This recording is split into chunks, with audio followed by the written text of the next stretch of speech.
मंदिरचं दागिनीमध्ये collector साहेबांनी एक committee स्थापन केले होते। हे कमिटीचं रिपोर्ट 6 महिन्यापासून त्यांचं मोजणी वगैरे प्रक्रिया चालू होतं। ह्याचं रिपोर्ट आम्हाला 2 दिवस पहिले ते प्राप्त झालं होतं। ह्याच्यामध्ये आणखी काही क्वेरी होतं।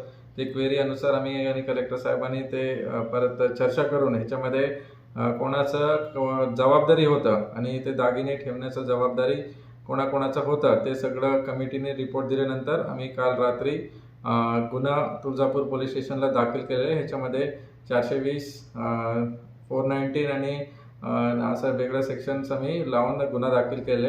याच्यामध्ये जे महंत आहे खास करून जे 3 महंत आहे त्यांचं आरोपीचं लिस्टमध्ये नाव आहे। काय प्रकार होता तो?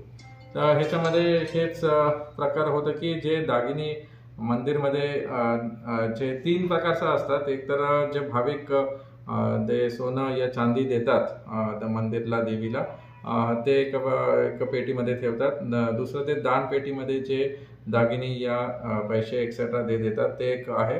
आणि जे पारंपरिक आलेले जे दागिने आहे देवीचं दागिने ते एक दुसऱ्या पेटीमध्ये ठेवतात। असं वेगवेगळं पेटीमध्ये ते मोजणी झाल्यानंतर आम्हाला ते कमिटीला समजून आले की ह्याच्यामध्ये काही दागिने मिसिंग आहे। तर ते अनुसार गुन्हा दाखल आहे। ह्याच्यामध्ये किती क्वांटम मिसिंग आहे, आणखी रजिस्टर्स कोणाकोणाचं होतं आणि कोणाच्या ताब्यामध्ये होतं हे सगळं इन्व्हेस्टिगेशनमध्ये समोर येईल। आज आम्ही SIT स्थापन करण्याचाही एक आदेश काढलेले आहे। त्याच्यामध्ये DYSP, PI आणि PSI असं 3 अधिकारी हे पूर्ण तपास हे पूर्ण करणार आहे।